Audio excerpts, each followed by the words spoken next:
na, hindi na masyadong crunchy, pero masarap pa din. Kain tayo ng persimmon. Para siyang kamatis, no? Pero, orange yung kulay niya. Pwede mong kainin ng balat. Minsan, crunchy siya. Masarap siya pag crunchy. Tapos minsan naman, malambot na.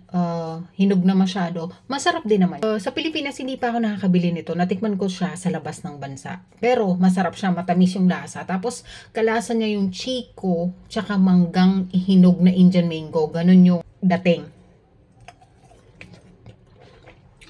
Ayan yung laman niya sa loob.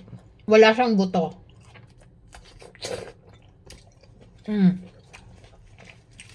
Ito malambot na, hindi na masyadong crunchy, pero masarap pa din. Hindi ko alam kung magkano to sa Pilipinas.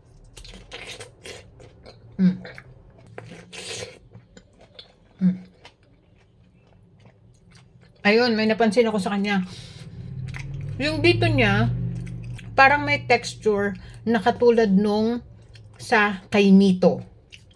Yung ano, ito basta, may parang ganito yung kay Mito. Yung parang lagayan ng buto, pero walang buto.